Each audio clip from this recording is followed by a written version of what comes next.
Wonderful. Thank you, Huda, and thank you for all the speakers in session one. That was truly like extremely inspiring and so much food for thought. There are so many things that got stuck in my head that I want to reflect on, and I've been, continuously thinking about how can we like take the best things that we got from this COVID-19 and keep it with us when we move forward, because that's a critical point. And if we don't do this right, we're going to fall into the same trap of this old workplace that is really like not that wasn't very conducive, really. And I speak as an organizational psychologist, with that. So thank you again for joining us from wherever you are all around the world. That was really wonderful. For our attendees, we're going to skip the break. We realize that we're all from home, so if you need to grab a coffee or have a short break, now is your time to do that.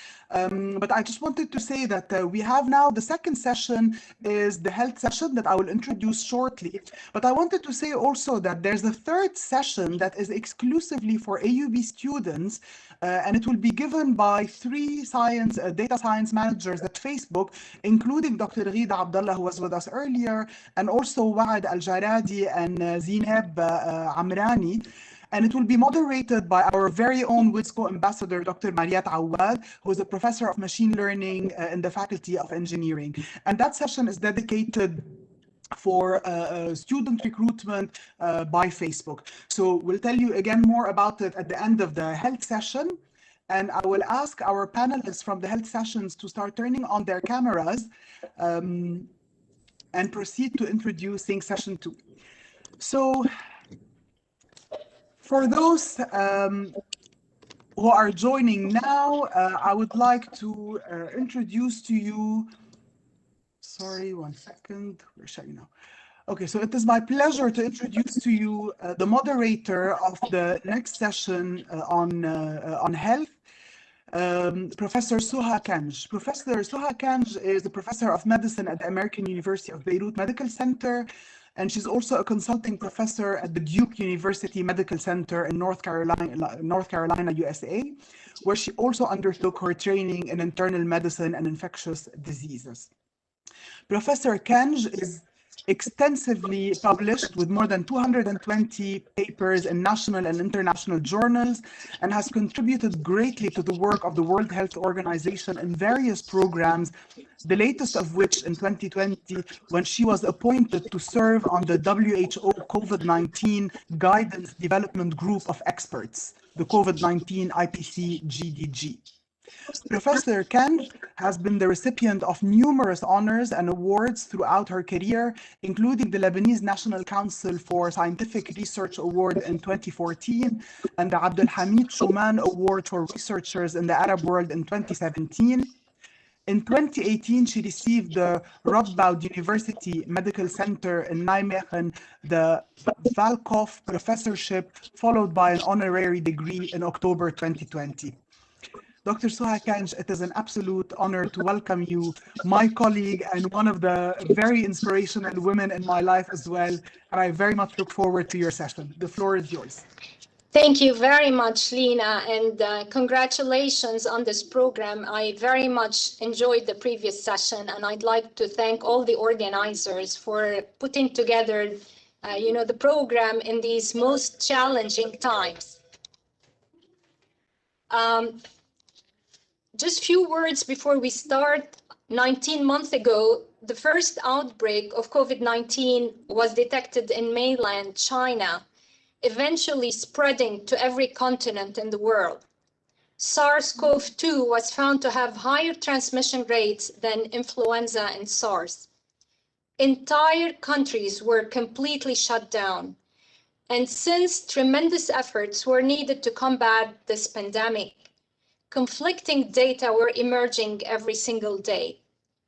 Data science combined with statistical analysis, computer science, computational biology is helping in many ways, including epidemiology, drug discovery, molecular design for diagnostics and therapeutic purposes, and last but not least, the vaccines. In comparison with previous pandemics, open source data sets for countries and cities have been made widely available. Understanding the data is key to plan for the future.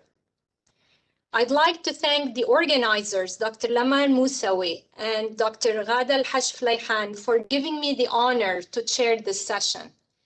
We will explore the role that data science is playing in the fight against COVID-19 from the health point of view. We will start the program with the first talk by Dr. Rana Hajjeh, giving us insights into what WHO is doing in response to COVID-19. And who is better to give us this talk than Professor Rana Hajjeh? Just briefly, actually summarizing her CV will take an entire session, but I'm just gonna mention the important points. Dr. Rana Hajjeh is a senior public health leader with over 20 years experience in global health, health policy and diplomacy and health management, especially in the Middle East region. She is currently the Director of Program Management at the WHO Eastern Mediterranean Region Office, EMRO, since April 2019.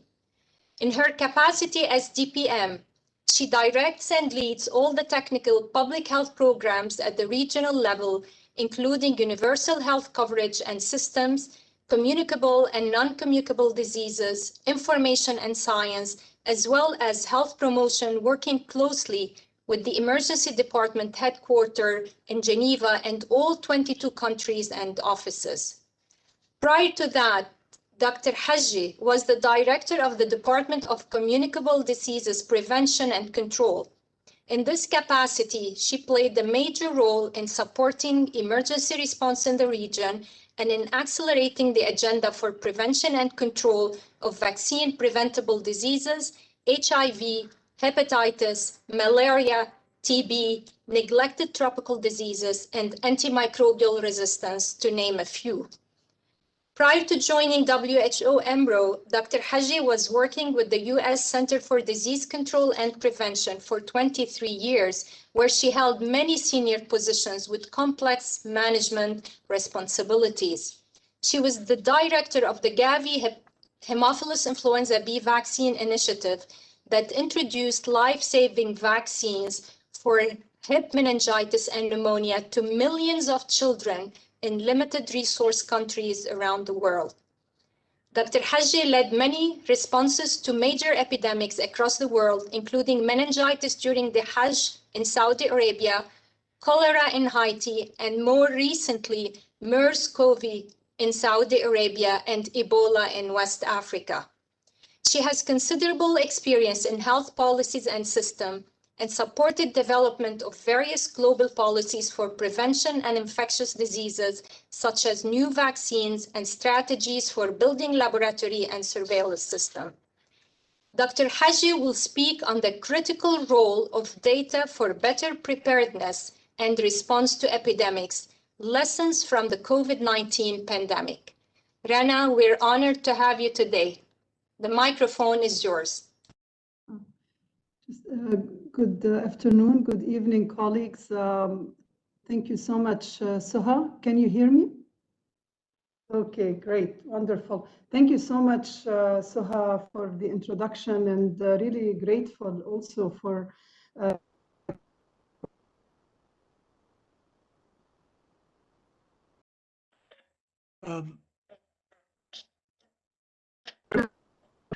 the sounds seem to be cut off. Hey, Rana, we can't hear you well.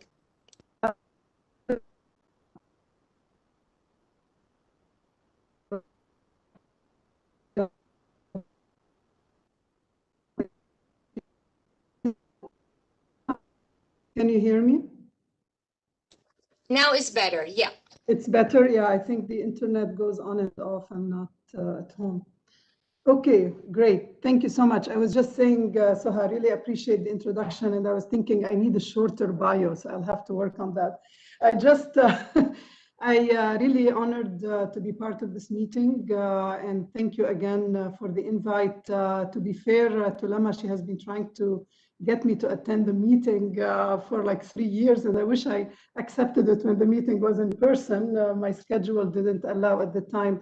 But listening to the first section, also the business section was extremely fascinating and actually made me realize how many common issues in data we have between the health world, the science world, and the business world, which was really enlightening, and we have a lot to learn.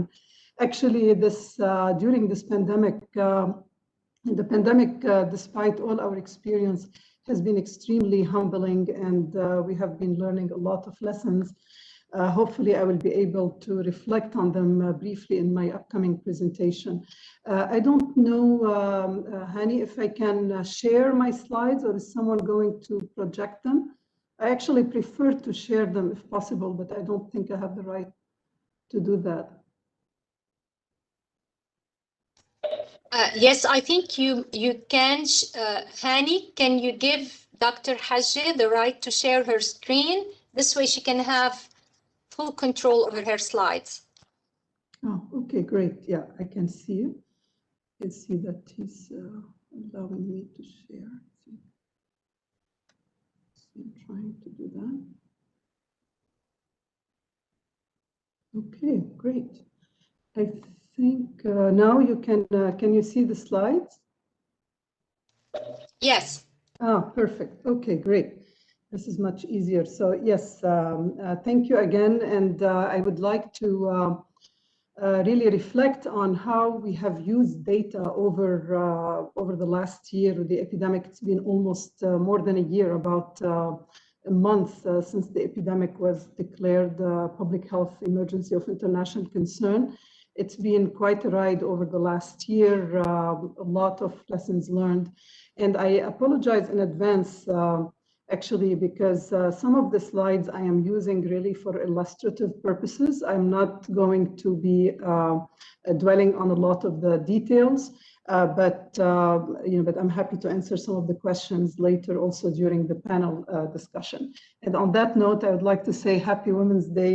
A colleague of mine once mentioned that women always start by apologizing, and men rarely do that. So I had promised myself I will not do that.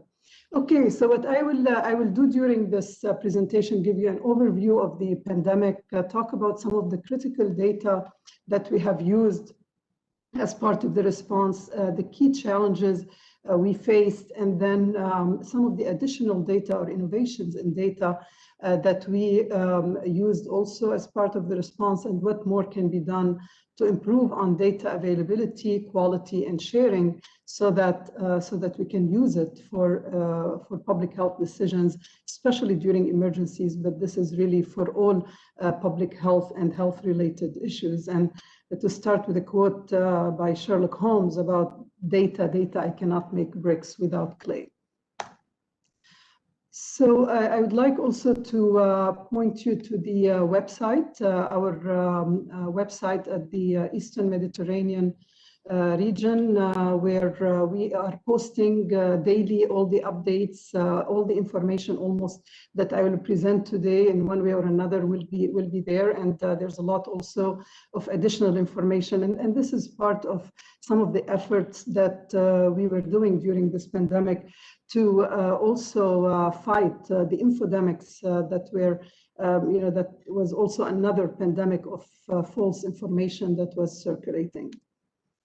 So this is, I'm sure you've been watching very closely. This is the overview of the global epicurve of the pandemic. To really mention again the obvious, which is this is a pandemic of a scale that we have never seen in public health. The over 115 million cases so far, over 2.5 million deaths globally, and we're pretty sure this is an underestimate both of cases and death.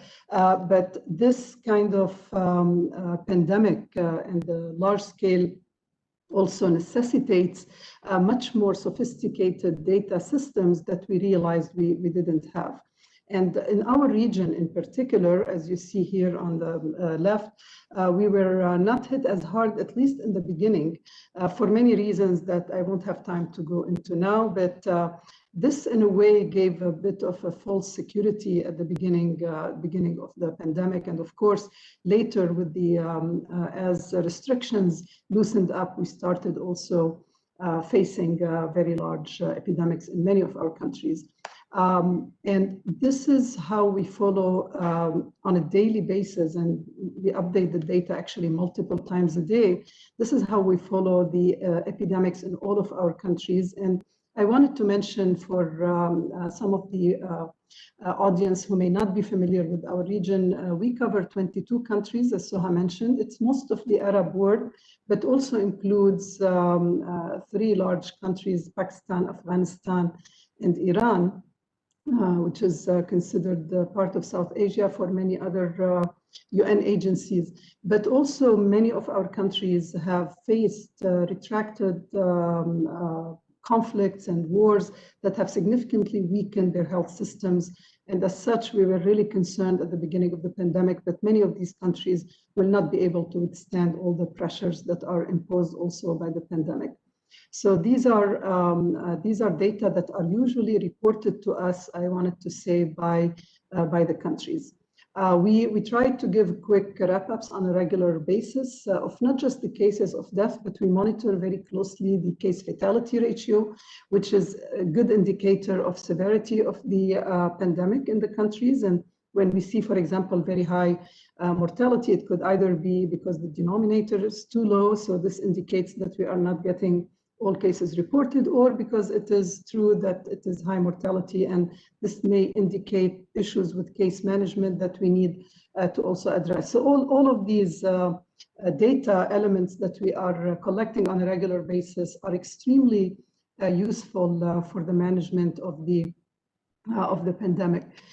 This is kind of, I like this graph because it shows the evolution of the pandemic in the region with different interventions. I mean, one of the first peaks that we saw was last year during Ramadan, as people tended to loosen and drop their guards down, loosen some of their restrictions. And again, you know, we saw another big peak also last fall, and another big one after the holidays. So we have Ramadan coming up again. So this is again a note of caution for our countries to stick to some measures. And these are again some of the uses of the data predicting, helping to predict and anticipate certain issues that countries need to deal with. We do try our best also. Of course, you know, the responsibility for directly managing the pandemic lies with our countries and the ministries of health, although the pandemic has not been just a Ministry of Health management. It's been multi-sectorial. We keep talking about the whole of country or whole of society, whole of government approach. This is another also area where having data from the other sectors became very, very critical. I'll show a few examples as I go. I'm going to show some of the, again, the data to illustrate certain points about why it is important for us to have certain information that is not always reported to us by the countries. And in particular, you know, countries now have been really busy managing the pandemic, and this has been one of the weaker areas in countries. Usually, for example, if you look at some of the basic demographics, as you see in this graph, I mean, we know, I mean, it's been reported already that there's a preponderance of males affected by the pandemic for various reasons. And this is, we get this information, the basic demographics on gender, we usually get, and age, these two variables, we usually get, for example, 95% of all the case report forms. However, when you go to another variable, which is the comorbidities, and this is another very important piece of data that was useful for predicting who's going to get severe disease, being able to better analyze the risk factors for severe disease and death, it's less than 2% of all the case reports found. So when you get to the more granular data, the quality of the data we receive becomes less. Of course, as we are approaching now millions of cases in the region, you know, this data becomes large enough for us to be analyzed and to make some sense out of it, but it's quite incomplete and a major limitation. Of course, I think for an audience like this, I don't need to mention why it's important to have data. But for us, I think the silver lining of this pandemic, of course, that health has never received as much attention. Data and the importance of having high quality level data is more important than ever. But more importantly, I think what this pandemic has highlighted is why it is critical for us to have strong systems in place that are resilient enough to deal with whatever pandemic emergency. It could be a natural emergency or other. And for years we have been trying to prepare for these emergencies, but they never got adequate support. So health information systems overall that can provide timely, accurate, and data that we can base actions on are extremely critical. So these, before the COVID-19, as I mentioned, we have been working on these, strengthening many of these health systems in countries, but they were overstretched, and even on basic indicators like the indicators you need to monitor your progress, for example, for the Sustainable Development Goals, countries could not keep up with that. Again, the responses to COVID-19 has really highlighted the importance of robust data. And I liked a quote earlier from Françoise Provencher when she mentioned that it is critical to invest in solid data foundation. I thought this really summarizes very well what I wanted to say as well. To give you an idea of how we were handling this at WHO, we were really like disease detective. Basically, we got our hands on whatever data we could get. We had early warning systems, usually for acute public health events. We verify the information, do risk assessment, 24/7 monitoring sources. We had two types of surveillance systems. Some of them we call indicator-based.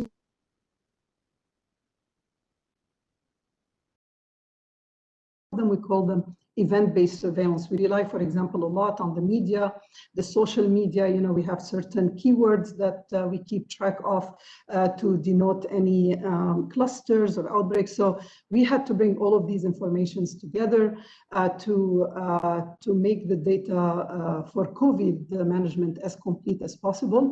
We have a daily data management platform and a small army of people who work both in the regional office in Cairo, working with our colleagues at headquarters in Geneva and our country, WHO country offices, to try to collate all these data and analyze it, as much in depth as possible. And again, I mean, the data were not perfect. It was mentioned already that perfect should not be the enemy of the good, although we have to strive to really perfect the quality of the data as much as possible. What we did in order to be able to better analyze what's going on in the countries is we tried to rely on additional indicators that can help us, because sometimes, as you know, countries were not, they had different testing strategies. Not all of them were testing every single case. Many countries were focusing on hospitalized and severe disease, etc. So we followed a variety of indicators, including morbidity indicators, some of the mortality ones, the numbers of tests, the hospitalization rate, especially bed occupancy, ICU occupancy, all of these indicators that became very critical in our region recently as healthcare systems were getting more and more overwhelmed, and we needed to anticipate the needs. This is, for example, this is one of the dashboards that we update on a regular basis that has all the indicators. So it can tell you, like, for example, even if a country is not testing enough, if you find the test positivity rate that is very high, like here for a couple of countries, you could tell, for example, that they're not testing enough, or their testing is mostly for the severe cases, and then you can measure accordingly because you expect your test positivity rate not to be more than 10%. We follow the attack rate, percentage hospitalization, etc. Why was it important also to have systems in place? For when this pandemic started, we really used our influenza network that we call MFlu, which is the Eastern Mediterranean Flu Surveillance Database. And this is a system that includes both laboratories throughout our region and also databases for surveillance. It was mainly put in place initially to share and virological data on influenza because we, the pandemic we were expecting was a flu pandemic. When we heard about COVID, this is the system that we mobilized right away. We shipped the testing kits to these labs so that they can conduct COVID testing, and also they were collecting already information on respiratory disease surveillance, so they were very useful for the COVID surveillance. That's again why having many of these systems in place is very important to leverage during the pandemic. Another very important system that I'm sure people have a lot of questions on is the vaccine deployment. How are we monitoring vaccine deployments in the region? How are we monitoring the adverse events, etc.? And actually, as of today, we have an update. It's not 14 countries in our region that are vaccinating. It's 15 countries, which is really, I am really happy to have more and more countries in the region starting to vaccinate. Our goal is that for all countries, all 22 countries, to have vaccination starting by April 7th, which is World Health Day.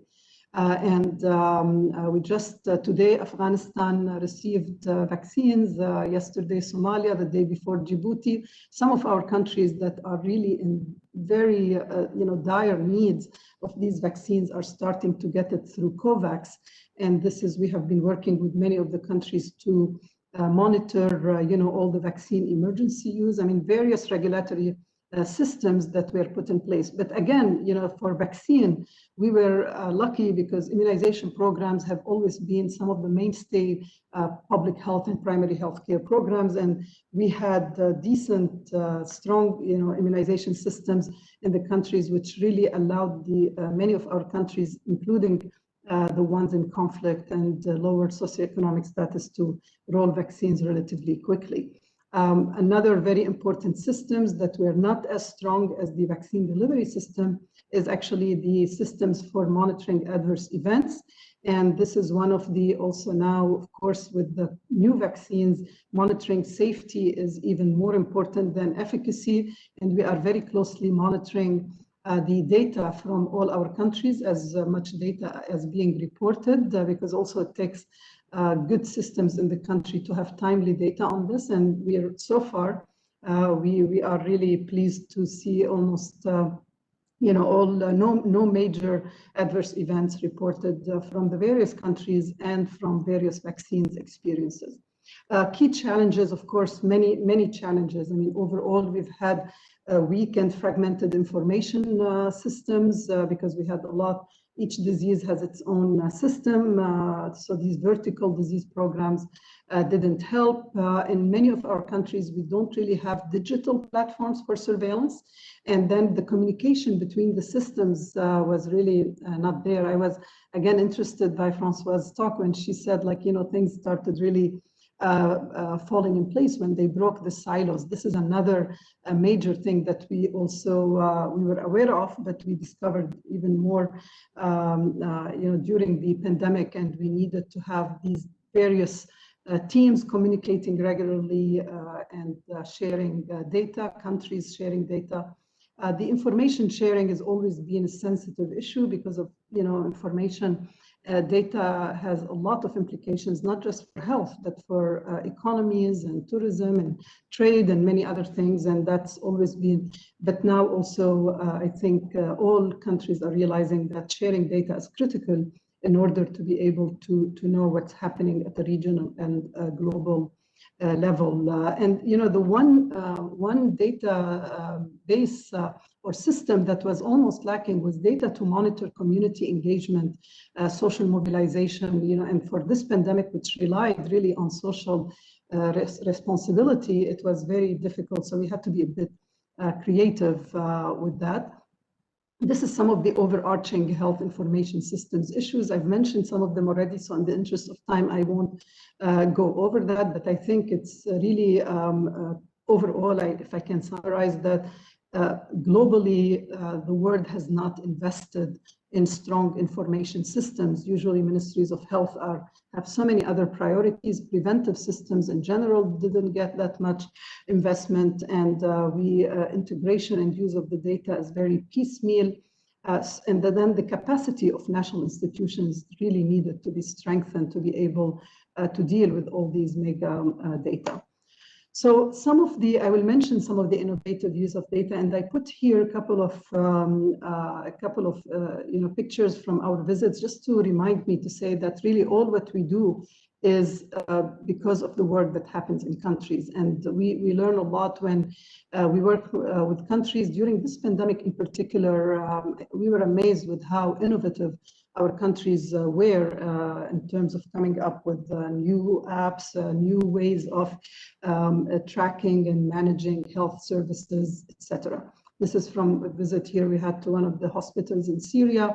This is one of our refugee camps, and this also a reminder for me to mention that our vulnerable population, our region, which is only 9% of the world's population, has actually 40% of refugees in the world. And this population of refugees are very vulnerable and also have special needs, both for health services and for data information systems. One of the things that we have struggled over the years, for example, with is the timeliness and the completeness of data with death registries, for example. And we used during this pandemic, we looked at what we call excess mortality, basically comparing mortality from last year, during the peak of the pandemic to previous years, to account for the death that could be due to COVID. And I mentioned here, this is Lebanon before the last peak, where we didn't see a huge increase, but in Oman it was very helpful because they had a strong system to see the impact of the pandemic on the excess mortality.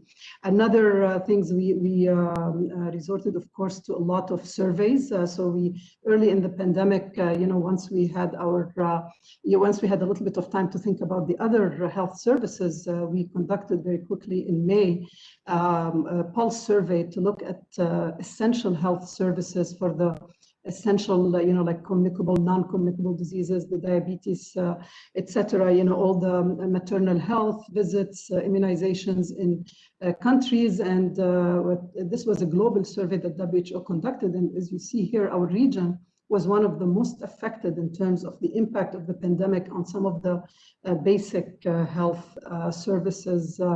And some of these services continued to be affected for a while, but this helped us at least identify quickly areas that need special attention. Again, this is an important source of data, and not all our countries participated, but for 13 out of the 22 countries, it was very useful to help guide this the remobilization of health staffs towards these services.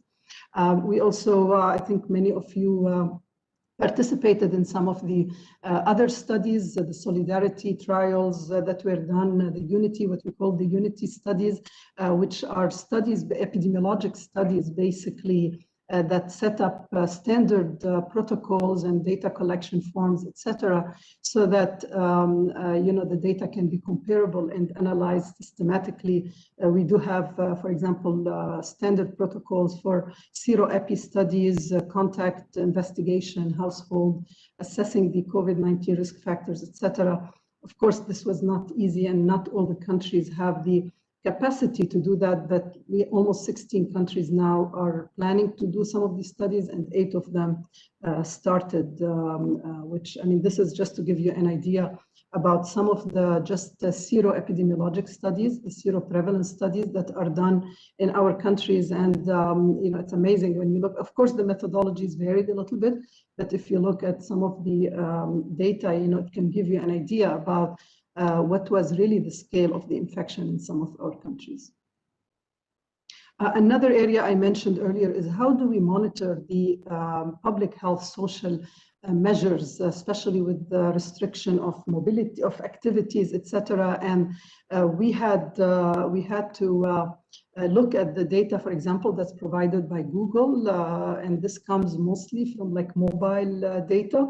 And this is very interesting because you can see, you can track. We have that for many of our countries, not all of them, depending if they allowed sharing such data or not, but you can actually track the mobility of people as countries instituted social restrictions and see, what are the areas people are visiting more, grocery stores, pharmacy, retail, etc., the transit stations, and we could actually superimpose on it. It will become very busy. I didn't show it here, the epi curve in these countries to see, where you need to work more in terms of restricting movement. We also did a lot of work on modeling. This will be a separate talk, but I just want to mention it because in a way, in Arabic, we say, masaibu qawmin 'inda qawmin fawaid, the disasters of some are benefits for others. And we did not really do a lot of modeling before. And during this pandemic, we realized, and we were actually requested by the countries to do a lot of modeling to help the governments make some of the decisions like lockdowns, school opening, etc. And we partnered with Oxford actually on the COMO model, which is an SER model for the modelers among you, that predicts basically numbers of cases and death, and then model the effect of various interventions. We had 7 countries where we did these models, and 2 of them, like in Palestine and Jordan, they actually used them, and many others are now looking at them to basically make decisions about the interventions. You will hear a lot more from Maha and from Carla about that, but this is again another big now piece of information on the molecular sequencing data, especially now with all these what we call variants of concerns coming up from various parts of the world. And that's one of the capacities that we discovered was really not not very strong in our region. And one of the lessons for us is we need to expand and strengthen this capacity in the Eastern Mediterranean region. And we are very thankful because some countries like the UAE, for example, volunteered to do the sequencing for other countries that don't have that capacity.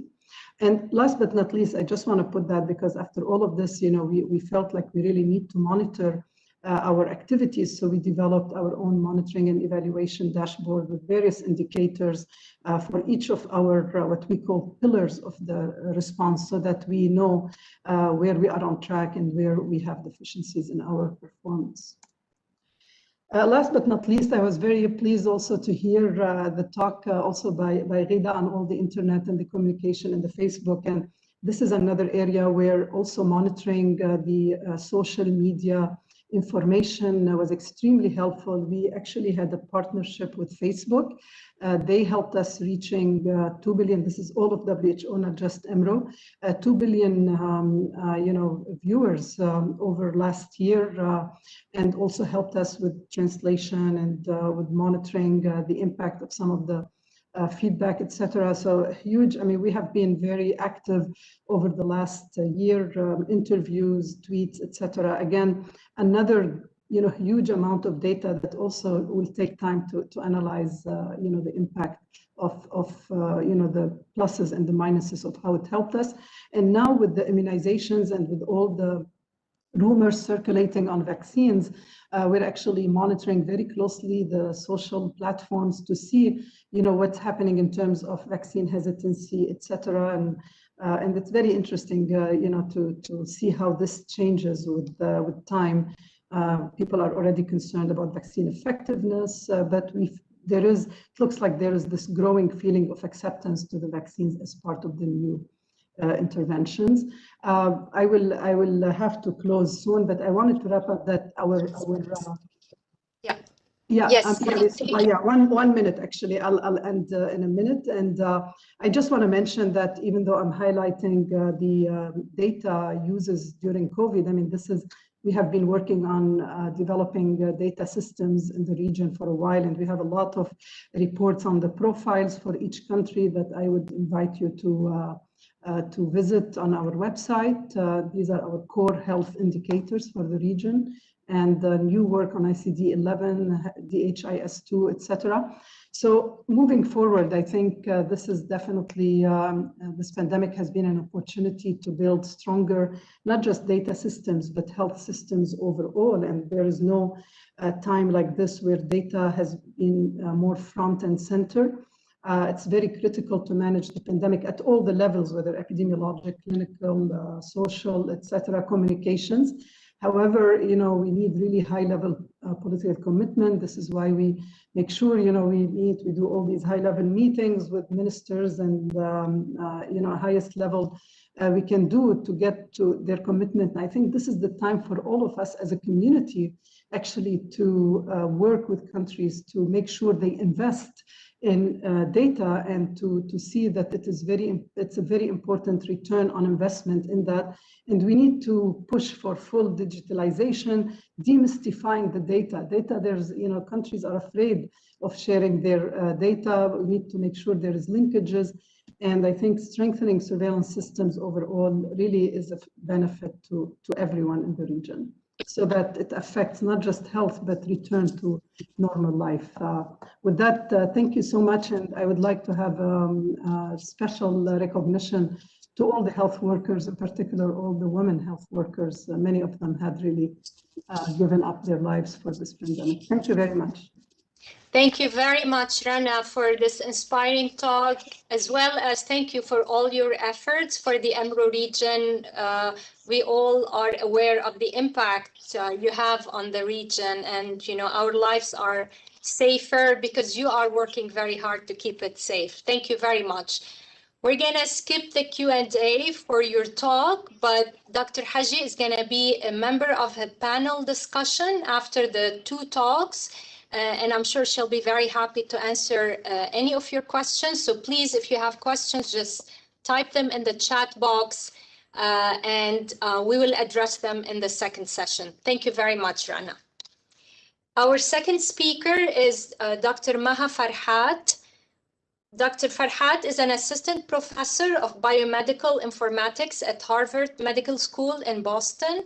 Maha holds an MD from the McGill University Faculty of Medicine and a Master in Science in Biostatistics from the Harvard Chan School of Public Health. She is computational biology and a practicing physician at the Mass General Hospital Division of Pulmonary and Critical Care Medicine. Dr. Farhat's research focuses on the development and application of methods for associating genotype and phenotype in infectious diseases pathogens, with a strong emphasis on translation to better diagnostics and surveillance in resource-poor settings. To date, her work has focused on the pathogen of Mycobacterium tuberculosis and spans the spectrum from computational analysis to field studies. She is a PI and a co-PI on several large projects, and she is going to talk to us on pathogen sequencing revolutionizes surveillance of infection. Can we make it even better? Maha, we're very happy to have you here.